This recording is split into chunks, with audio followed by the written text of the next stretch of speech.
வாயத்திரங்க CM sir என்று ஒரு கருப்பு பேட்ச் அணிந்து வந்தார். அவர் கூட வந்த எம்எல்ஏக்களும் அந்த கருப்பு பேட்சோட தான் வந்திருக்காங்க. அதை எப்படி ஐயா பாக்குறீங்க?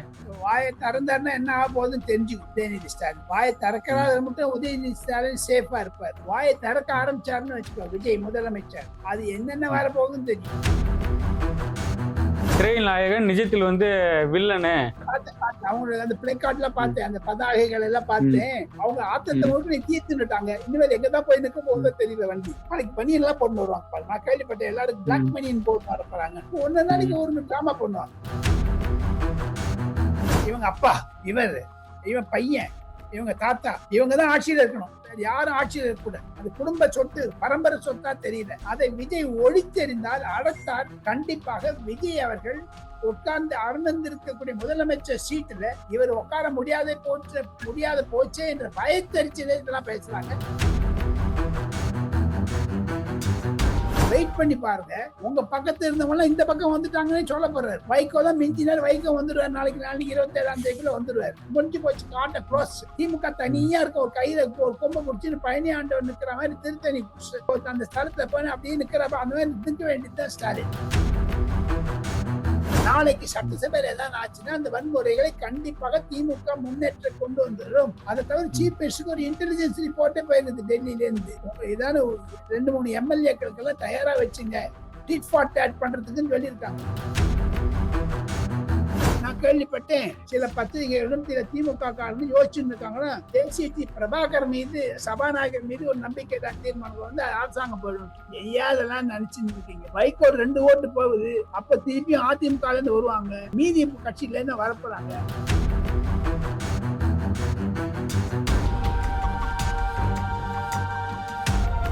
பர்சனல் லோன் வேணுமா? டாக்குமெண்ட்ஸ் இல்லாம 10 நிமிஷத்துல 15 லட்சம் வரை பணம். பூனாவாலா ஃபின்கார். கீழுள்ள லிங்க் மூலம் இப்போதே விண்ணப்பியுங்கள். ஐயா வணக்கம். பரபரப்பான அரசியல் சூழ்நிலை இன்னைக்கு சட்டசபை கூடி இருக்கு. சட்டசபைக்கு வரும்போதே எதிர்கட்சி தலைவர் அவர்கள் வாயத்திரங்க சிஎம் சார் என்று ஒரு கருப்பு பேட்ச் அணிந்து வந்தார். அவர் கூட வந்த எம்எல்ஏக்களும் அந்த கருப்பு பேட்சோட தான் வந்திருக்காங்க. அதை எப்படி ஐயா பாக்குறீங்க?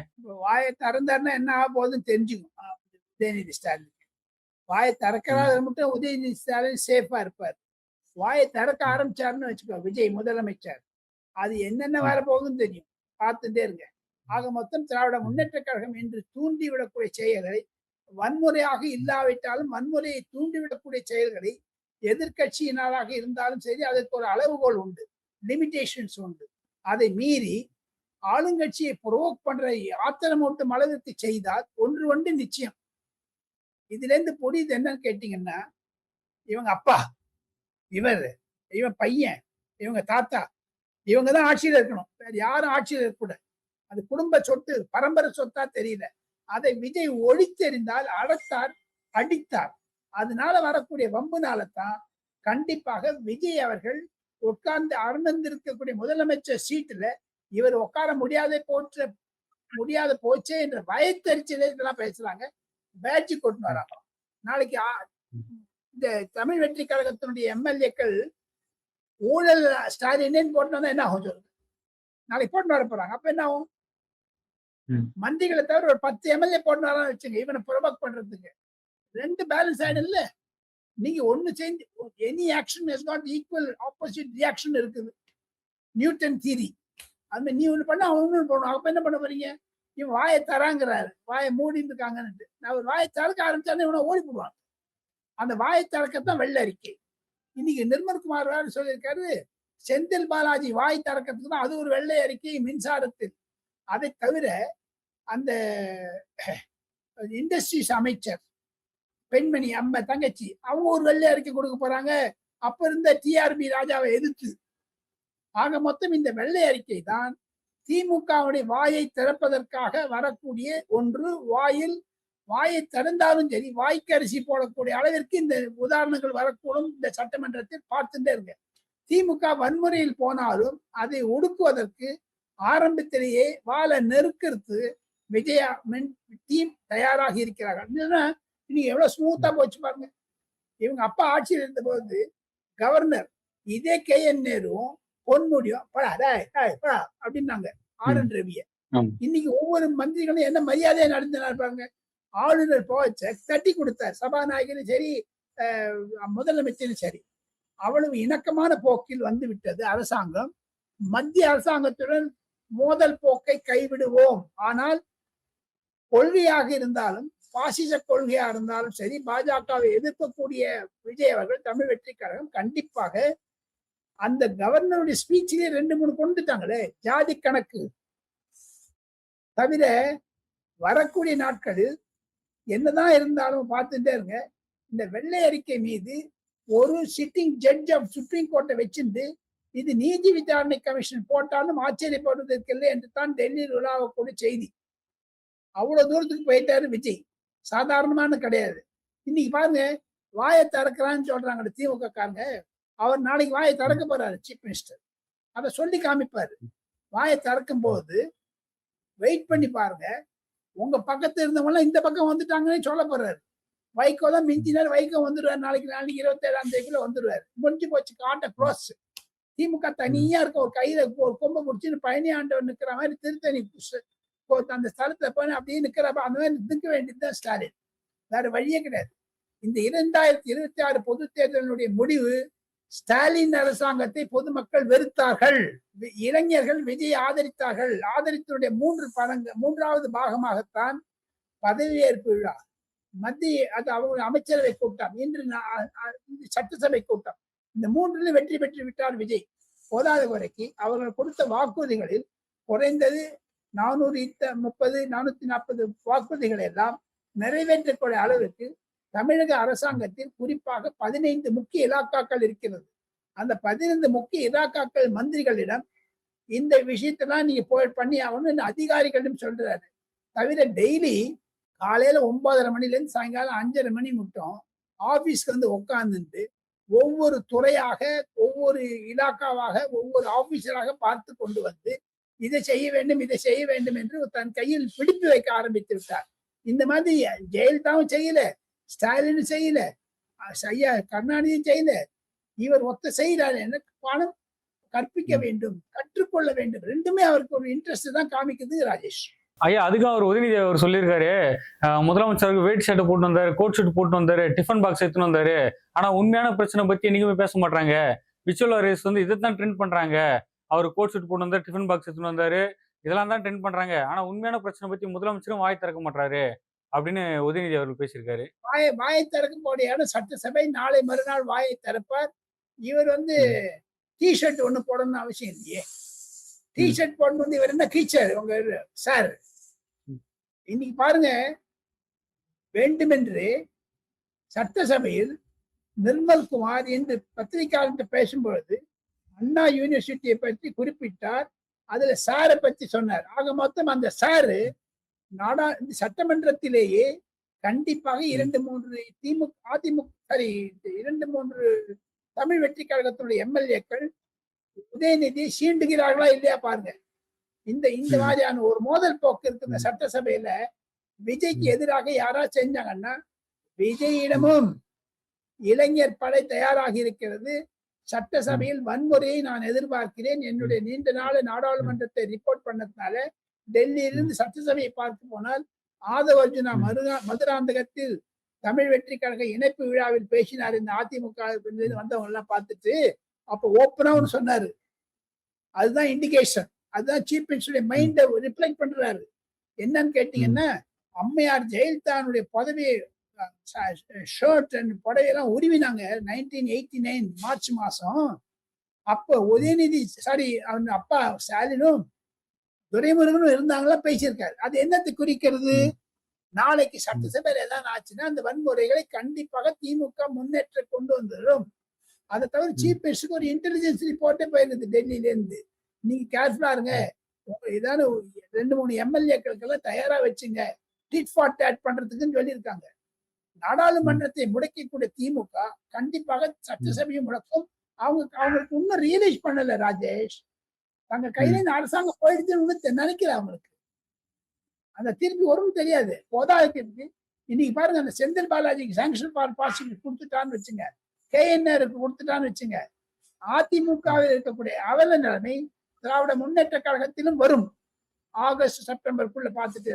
ஐயா, இப்போ விஜய் அவர்கள் பொறுப்பேற்ற இந்த 1 மாசம் மட்டும் 175 பாலியல் வன்கொடுமைகள், 65 கொலைகள், 4 சாதி ஆணவ படுகொலை நடந்திருக்க உதயநிதி சொல்றாரு. இந்த கதறல் சத்தம் உங்களுக்கு கேக்குதா சிஎம் சார் அப்படின்னு ஒரு கேள்வி எழுப்பியிருக்காரு. அது எதிர்க்கட்சிகளுடைய பொறுப்பாக இருந்து அதையெல்லாம் சட்டசபையில் கேட்டு பதில் வேறுக்க வேண்டிய நிலைமையில் இருந்தால் அவங்கள ப்ரொவோக் பண்ணி அவங்கள வந்து உசுப்பி விட்டு ஏதாவது சொல்ல வச்சு பண்ணணும்னா தமிழகத்தில் சட்ட ஒழுங்கு குறைவாக இருக்கிறது உண்மை. காரணத்துக்கு நான் சொல்றேன், 2 காரணம் சொல்றேன் தங்களுடைய நேயர்களுக்கு. அந்த காரணம் என்னன்னு கேட்டீங்கன்னா, அரசாங்கத்தினுடைய உயர் அதிகாரிகளாக இருக்கக்கூடிய ஐஏஎஸ் ஐபிஎஸ் ஆபீசர்ஸ் 80% இன்னும் திமுக அனுதாபிகளாக இருக்காங்க, ஸ்டாலின் அனுதாபிகளாக. இங்கு தமிழக வெற்றி கழகத்தில் நடக்கக்கூடியதை திராவிட முன்னேற்ற கழகத்திற்கு கோல் மூட்டி ரகசிய உளவு சொல்லுகிறார்கள். ஐயா ஸ்டாலின் அவர்களுடைய அரசாங்கத்தில் இருந்த அதே அதிகாரிகள் தான் இப்ப பண்றாங்க. அவங்க கோல் மூட்டிட்டு இருக்காங்க, வெற்றி வைக்கிறாங்க. அப்படி போய் தமிழ் வெற்றி கழகத்தினுடைய உயர் அதிகாரிகள் மீது நான் சந்தேகப்படும் சொல்லல, எச்சரிக்கையாக இருக்க வேண்டும். அவர்கள் அதனால தான் இந்த செய்திகள் போகிறது அவர்களுக்கு. அது ஒரு வீக்னஸ் ஃபார் தமிழ் வெற்றி கழகம். 2வது சொல்றேன், விஜய் அவர்கள் மைனாரிட்டி அரசாங்கம் பண்றதுனால அந்த 108 சொல்லிட்டு இருக்காங்க பாருங்க, அதுலதான் அவர் 125 கொண்டுட்டாருன்னு வச்சுங்க, இவனெல்லாம் பெப்பன் இருக்கான்னு. அதை தவிர 6 மாதத்திற்குள் தாங்கள் நம்பிக்கையில்லா தீர்மானமோ இல்ல நம்பிக்கை தீர்மானமோ கொண்டு வந்தா 6 மாசத்துக்கு முன்னாடி ஒண்ணும் பண்ண முடியாது. இப்ப என்ன பண்றாங்க, நான் கேள்விப்பட்டேன் சில பத்திரிகைகளும் சில திமுக காரனும் யோசிச்சுட்டு இருக்காங்களா, தேசிய பிரபாகர் மீது சபாநாயகர் மீது ஒரு நம்பிக்கையில்லா தீர்மானம் வந்து அரசாங்கம் போயிடும். எய்யாதெல்லாம் நினைச்சுட்டு இருக்கீங்க. வைகோ 2 ஓட்டு போகுது, அப்ப திருப்பியும் அதிமுக இருந்து வருவாங்க, மீதி கட்சியில இருந்து வரப்போறாங்க. ஏன் கஷ்டப்படுறீங்க? விஜய் இன்னும் 10 வருடங்கள் நீடித்து இருப்பார், கவலையே வேண்டாம். உதயநிதி ஸ்டாலின் நல்லா ரெஸ்ட் எடுத்துக்கலாம். ஏன்னா திருப்பியும் தேர்தல் முடிஞ்ச உடனே போயினாரு பாருங்க, இந்த பேங்காக், ஸ்ரீலங்கா, இதுக்கு சிங்கப்பூர், அது மாதிரி போயிட்டாங்க திருப்பியும். இப்போ திமுக திட்டங்களை தான் தங்களுடைய நேயர்களுக்கு ஒரு சிறப்பு செய்தியை சொல்ல ஆசைப்படுகிறேன். சொல்லுங்க. கடந்த வெள்ளை அறிக்கை வந்த பிறகு 56,000 கோடி ரூபாய் நஷ்டம் வந்திருக்கிறது என்று சுட்டிக்காட்டி இருக்கிறார்கள். ஊழல் பணம் என்பதை நிரூபித்திருக்கிறார்கள். அந்த பைனான்ஸ் மினிஸ்டர் சொல்லிக்கிறது. அதுல அமித்ஷா கிட்ட ஒரு பேப்பர் இருக்குதுங்க. 180 திமுக எம்எல்ஏக்கள், எம்பிக்கள், தலைவர்கள் எல்லாம் சேர்ந்து அரௌண்ட் 150 அயல் நாட்டுல பணம் வச்சிருக்காங்க, அயல் நாட்டுல சொத்து வச்சிருக்காங்க, அயல் நாட்டுல ஹோட்டல், வீடு எல்லாம் வச்சிருக்காங்க. ஆக மொத்தம் அதை இந்த லிஸ்ட்லாம் விஜய் அவர்கள் கண்டிப்பாக ஓரிரு மாதத்தில் வெளில கொண்டு வரா இல்ல பாத்துட்டே இருக்கு. அப்ப இவங்க வாயை தரானுங்கன்னு வாயை மூடிப்பாங்க. ஐயா, இப்போ திமுக திட்டங்களை தான் தாவேக்கா செயல்படுத்துது, காப்பி பேஸ்ட் அடிக்கிறாங்க, இது ஒரு ஸ்டிக்கர் ஆட்சியா தான் செயல்படுது, இவங்க வந்து புதுசா எதுவுமே பண்ணல அப்படின்னு எதிர்கட்சி தலைவர் உதயநிதி ஸ்டாலின் குற்றம் சாட்டுறாரு. அவர் வந்து எதை பேசணும் எதை பேசக்கூடாதுன்னு தெரியல, ஏதோ பேசிட்டு இருக்காரு. அப்பா ஓய்வு எடுத்துட்டாரு, இப்ப மகன் வந்து அந்த ரெட் ஜெயின்ட்ல வந்து உட்காந்துட்டாரு. இன்னும் கொஞ்ச நாள்ல பாருங்க இவர் எங்க இருக்க போறாரு, என்ன பண்ண போறாங்க. பொதுமக்கள் பார்த்து கொண்டுதான் இருக்காங்க தம்பி, ஒண்ணு சும்மா உடப்போறது இல்லை. நீங்க என்னொன்னா பேசிட்டாங்க டிஎம்கே 2-0ன்னா அப்போ நீங்க வந்து குறை சொல்லக்கூடாது. பாலியல் வன்முறை நடக்கிறது, ஆவண கொள்கை நடக்கிறது சொல்லக்கூடாது. நீங்க டிஎம்கே 2 தான் விஜய் சொல்றீங்க, எதுக்காக நீ வாய மூடிங்க? கான்ட்ரடிக்ஷனா இருந்து நீங்களே முரண்முரणाக போய்க்கிறீங்களே. ஐயா, அப்புறம் ஆளுநர் வந்து இந்த தமிழக அரசை பாராட்டியிருக்காரு, விஜய் அவர்களை பாராட்டியிருக்காரு. குறிப்பா சொல்ல போனா அண்ணா எம்ஜிஆருக்கு அப்புறம் தமிழ்நாட்டுல ஒரு புரட்சியை ஏற்படுத்திட்டு இருக்கிறாரு விஜய் அவர்கள் சொல்லிட்டு இந்த ஆளுநர் வந்து ரொம்ப பெருமையா பேசியிருக்காரு இந்த ஆட்சியை பத்தி. அது ஆக மொத்தம் மத்திய அரசாங்கத்துடன் இணக்கமான போக்கு. நீங்க கொள்கை எதிரின்னு சொல்லிட்டான் தாவேகா வந்து பாஜக. அரசாங்கத்துக்கு அரசாங்கம் எதிரி இல்லையே. காரணம் என்ன என்று கேட்டால், ஆளுநராக இருக்கக்கூடியவர் மத்திய அரசாங்கத்தால் நியமிக்கப்பட்டவர், ஒரு கோவாக்காரர். அவருக்கு அரசியல் தெரியும், ஏற்கனவே அவர் ஸ்பீக்கரா இருந்திருக்காரு. அவர் வந்து he was also எம்எல்ஏவா இருந்திருக்காரு. எனக்கு ஒன்னே ஒன்று சொல்றேங்க, அந்த ஆளுநர் மத்திய அரசாங்கத்துடன் இவங்கெல்லாம் ஒரு நல்லிணக்கத்தோடு போனாங்கன்னா, கார்டியல் ரிலேஷன்ஷிப் வச்சுங்கன்னா, மத்திய அரசாங்கத்திலிருந்து 150 கோடி பொதுமக்களால் தேர்ந்தெடுக்கப்பட்ட நரேந்திர மோடி 8 கோடியால் தேர்ந்தெடுக்கப்பட்ட விஜய் அவர்களுக்கு நன்மை செய்வார். ஏன்னா இன்னைக்கு பாருங்க, இந்த கவர்னருடைய ஸ்பீச்ல 3 இம்பார்ட்டன்ட் பாயிண்ட் ராஜேஷ். ஒண்ணு வந்து இந்த சமூக நீதி சொல்லிட்டே இருக்காங்களே, கணக்கெடுக்க பாருன்னு சொல்லிட்டாரு அவர். ஜாதி கணக்கு, அது ஒரு இம்பார்ட்டன்ட் டர்னிங் பாயிண்ட். 69% எப்படி ஜெயலலிதா கொண்டு வந்தாங்களோ PV நரசிம்மராவ் டயத்தை சீதாராம் கேசரி மூலமாக, அப்பொழுது தமிழ்நாட்டில் KV தங்கபாலு தான் மந்திரியா இருந்தார். அப்ப எனக்கு நல்லா தெரியும், அதான் பார்த்திருக்கேன். அந்த KV தங்கபாலு சமயத்துல வந்து 69%. இப்ப பாருங்க, எழுதி வச்சுங்க, இந்த கணக்கு சென்சஸ் வந்த பிறகு ஜாதி கணக்கு தமிழ்நாட்டுல வந்துச்சுன்னா திமுக வாயை மூடிட்டு இருக்கணும் திமுக. ரெண்டாவது, அதை தவிர முக்கியமான சொன்னீங்கன்னா, வெற்றி தமிழகம் என்ற ரீதியில் சீஃப் செக்ரட்டரி போட்டிட்டு 1.5 ட்ரில்லியன் எக்கானமி பை 2036 10 வருஷத்துல பண்ணி காமிக்கேன்னு சொல்றாரு. அதெல்லாம் வரவேற்க ஒரு சம்மதமாகத்தான் இருக்கிறது. நல்ல இன்னோவேட்டிவ் ஸ்கீம்ஸ் வச்சிருக்காரு. Wait and watch. கண்டிப்பாக இவர் ஒரு 10 வருஷத்துக்கு அசைக்க முடியாதுங்க விஜய். நீ என்ன ஒன்னா சொல்லிட்டு போனா, வாயை தர, வாயை மூடு, கையை தர, காலை தர. இவன் கையை திறக்க ஆரம்பிச்சான்னு என்ன எங்க போவான் திமுக? அது சொல்லுங்க. இவங்க வாயை தரன்னு சொல்றாரு திமுக தமிழ் வெற்றி கழகத்தை. உண்மை யாரும் இல்லை, வாயை திறக்கணும். அவங்க கையை திறக்க ஆரம்பிச்சான்னு எங்க போவோம்? அது சொல்லுங்க. சட்டசபையிலேயே ரகளை கொண்டுருவாங்க. இவங்க உசிப்பேற்றி போறது தப்புங்க. அந்த மாதிரி ஒரு பேட்ச் கொண்டு வந்துட்டு பிளே கார்டு கொண்டு வந்துட்டு எதுக்குங்க? யார் 2 நாளைக்கு ஸ்டோரியா இருக்குங்க. இவங்க அப்பா சொல்றாரு 6 மாசத்துக்கு நாங்க வந்து யாரும் டிஸ்டர்ப் பண்ண போறது இல்லைன்ட்டு. அவரே 3 மாசமா குறைச்சுட்டாரு. இந்த 1 மாசத்தையே வாயத்தர, சிரிக்காத, மௌனி பாபா அப்படின்லாம் சொல்றாங்க. என்ன தவறான கருத்தாகத்தான் நான் நினைக்கிறேன். எது இருந்தாலும் இந்த ரெட் ஜெயிண்ட் போய் ஒரு பிடிக்க போறாங்க பார்த்துட்டு.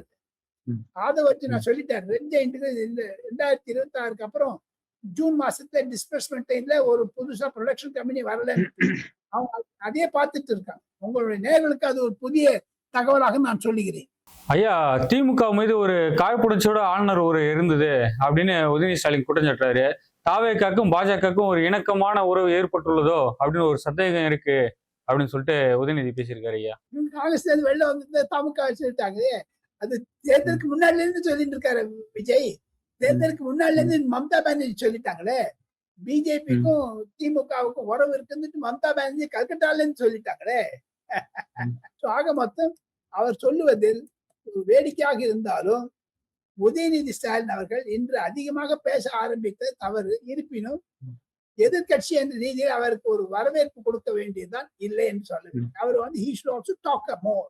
அதனால அவரால் வாய்மூடி நிற்க முடியாது. தாவேக்கா தலைவர் விஜய் அவர்கள் தேர்தல் வாக்குறுதியில நிறைய திட்டங்களை அறிவிச்சிருந்தாரு. ஆனா அந்த திட்டத்தை ஒண்ணு கூட செயல்படுத்தல. இதெல்லாம் எப்போ செயல்படுத்த போறாரு?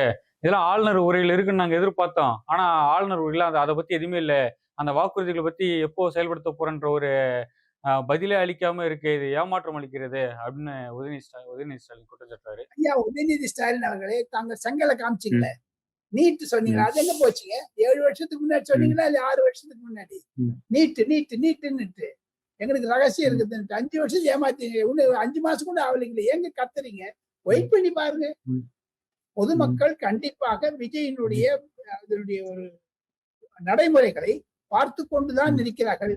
அவங்களுக்கு ஒரு சிச்சுவேஷன் வந்ததுன்னா 2031 எடுத்துட்டு போறாங்க, இல்ல வச்சுக்க போறாங்க. இதனால என்ன இருக்கு பேச?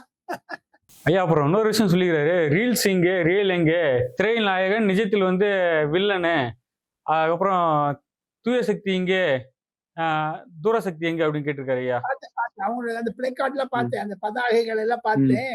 அவங்க ஆத்தத்தை முழுக்க தீர்த்துட்டாங்க. இனிமேல் எங்கதான் போய் நிற்க போகுதோ தெரியல வண்டி. முதல் நாளே இவ்வளவு பெருசு பண்றாங்க. நாளைக்கு என்ன பண்ண போறோம்? நாளைக்கு கொஞ்சம் வச்சுக்கணுங்க. ஒரே மழை நாளைக்கு பனியன் எல்லாம் போட்டு வருவாங்க பாருங்க. நான் கேள்விப்பட்டேன் எல்லாரும் பிளாக் பனியன் போட்டு வர போறாங்கன்னு. ஒன்னு நாளைக்கு ஒரு டிராமா பண்ணுவாங்க. அதெல்லாம் எதிர்பார்க்க வேண்டியதான். அதையெல்லாம் சமாளிப்பார் விஜய் என்று தான் எனக்கு ஒரு அடுத்த திருத்தமாக அவருடைய ஒரு போக்குகளிலிருந்து தெரிந்து கொள்ளலாம். இது சபாநாயகர் சொல்லியிருக்காரு, இந்த கேள்வி விடை அந்த இது இல்ல, அந்த டிபேட் இல்லைன்ற போல சொல்லியிருக்காரு. ஐயா, அடுத்த 3 நாள் நடக்க போறதுல அந்த வினா பதில் அப்படின்ற போல இல்லைன்னு சொல்லியிருக்காங்க. அது ஒவ்வொரு அந்த பிசினஸ் அட்வைசரி கமிட்டி முடிவு பண்ணத்தானே. இவங்க கவர்மெண்ட்ல இருந்து அதுக்கு எதிர்கட்சியும் உடந்தையாக இருக்காங்களே. எடப்பாடி பழனிசாமி உடந்தேன்னு அதுக்கு ஆதரிக்கிறாங்க. அதே மாதிரி உதயநிதியும் ஆதரிக்காங்க. இது வந்து சட்டசபையில் இருக்கக்கூடிய நிகழ்ச்சிகள் பத்தி ஒரு ருட்டீன் தானுங்க. அது எல்லா கவர்மெண்ட்லயும் பண்றது தாங்க, பார்லிமெண்ட்லயே பண்றது. அது நோ ப்ராப்ளம். எதை வச்சுக்கிறது எதையும் வைக்கக்கூடாதுன்னு அந்த பிசினஸ் அட்வைசரி கமிட்டி டிசைட் பண்ணுங்க. அது எல்லா நாடாளுமன்றத்தில் இருக்கக்கூடிய ஒரு ஜனநாயக ரீதியாக இருப்பது. ஏன் அவங்க அப்பா ஹஸ்பண்ட் தானே திமுக காரங்க கேள்வி நேரம் வேண்டும் என்று. அது தவிர இன்னும் நான் சொல்றேன், தங்களுடைய நேயர்களுக்கு கேள்வி நேரத்தை பத்தி சொன்னாங்களே, எங்க ஆட்சியில வந்து 1 மாசம் கூட ஆகலைங்க. அந்த டிபார்ட்மெண்ட்ல என்னதான் நடக்குதுன்னு அந்த மந்திரிக்கெல்லாம் தெரியாதுங்க. அது வந்திருக்கக்கூடிய எம்எல்ஏக்கள்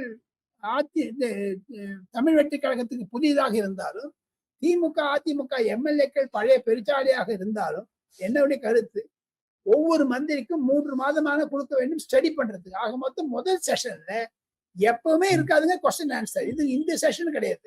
அம்மையார் ஜெயலலிதா செஷன் நான் பார்த்தேன். ஐயா ஸ்டாலின், கருணாநிதி எல்லா செஷன்லயுமே முதல் 3 நாட்களுக்கு அந்த கொஸ்டின் ஆன்சர் இருக்காது. அந்த நடைமுறை தான் வந்திருக்கு. அது உதயநிதி புரிந்து கொள்ள வேண்டும் என்று நான் நினைக்கிறேன். ஐயா, அப்புறம் எடப்பாடியார் திட்டவட்டமா சொல்லியிருக்காரு, என் பையன் அரசியல் ஈடுபட மாட்டாரு அப்படின்னு சொல்லிட்டு பல்வேறு விமர்சனம் வச்சாங்க. அவர் பையன் வந்து அரசியலுக்கு வராரு, அவர் பையனுக்கு பதவி தராரு, அதனால தான் அதிமுக நிர்வாகிகள்லாம் அதிருப்தியில் இருக்கா போல சொல்லியிருந்தாங்க, ஒரு குற்றச்சாட்டு வச்சாங்க. இன்னைக்கு அதுக்கு எடப்பாடியார் வந்து ஒரு விளக்கம் கொடுத்திருக்காரு. ஐயா, அதை எப்படி பாக்குறீங்க? விளக்கம் கொடுத்தது என்னன்னு சட்டசபையில கொடுக்கறது, சட்டசபை வளாகத்துல கொடுக்கறதுக்கு காரணம் என்னன்னு கேட்டால், நாளை மறுநாள் ஆதவர்ஜனா பேசும் பொழுது கண்டிப்பாக பாஷ்யம் கன்ஸ்ட்ரக்டர்ஸ், அதை தவிர மிதுன் பழனிசாமி, உதயநிதி 3 பேரும் சேர்ந்து எடப்பாடி பழனிசாமியை மே மாதம் 5ஆம் தேதி முதலமைச்சராக்க வேண்டும் என்ற ரீதியில் இருந்தார்கள். அதை அதை செய்ய முடியாத போனது. தவிர திருமாவளவனை முதலமைச்சராக்க வேண்டும் என்று இருந்தார்கள், அது செய்ய முடியாத போனது. காரணம் என்ன என்று கேட்டால், மிதுன் அரசியலில் வந்தால் கடினமாக இருக்கும், அரசியலில் வந்தால் உதயநிதிக்கு சமமாக இருக்கும்.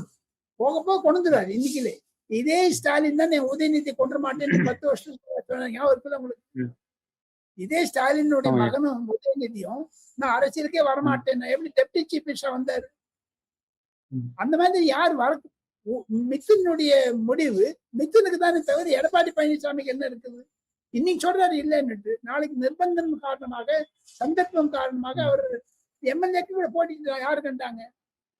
அந்த அரசியல் anything can happen at any time என்பதுதான் கருத்து. ராஜேஷ் ஐயா, ஐயா இப்போ வந்து முதலமைச்சர் விஜய் அவர்களும் மோடிக்கு வந்து இணக்கமா போறாரு, மோடிக்கு அடிபணிஞ்சு போறாரு அப்படின்னு ஒரு விமர்சனம் வச்சாங்க. அதுக்கு பதிலடியா இன்னைக்கு முதலமைச்சர் விஜய் என்ன சொல்லியிருக்காரு? தமிழ்நாட்டில் இருமொழி கொள்கை மட்டும் தான் செயல்படுத்தப்படும், மும்மொழி கொள்கையை நாங்கள் கண்டிப்பா எதிர்ப்போம், மத்திய அரசை நாங்கள் கண்டிப்பா எதிர்ப்புன்ட்டு திட்டவட்டமா சொல்லியிருக்காரு. ஐயா, அதை பத்தி கருத்து ஐயா? உண்மைதானே எங்க ஒண்ணும் மத்திய அரசாங்கத்துடன் சில போக்குகளை கொள்கை ரீதியாக எதிர்க்கிறார்கள். அரசாங்கத்துக்கு அரசாங்கம், அதான் நான் உங்களுக்கு விளக்கமா சொன்னேன். 140 கோடி மக்களால் தேர்ந்தெடுக்கப்பட்ட நரேந்திர மோடி, 8 கோடி தமிழர்களால் தேர்ந்தெடுக்கப்பட்ட விஜய் அவர்கள் பிரதமரும் முதலமைச்சரும் சந்திக்கும் பொழுது அரசாங்க விஷயத்தை தான் பேசுவார்கள்.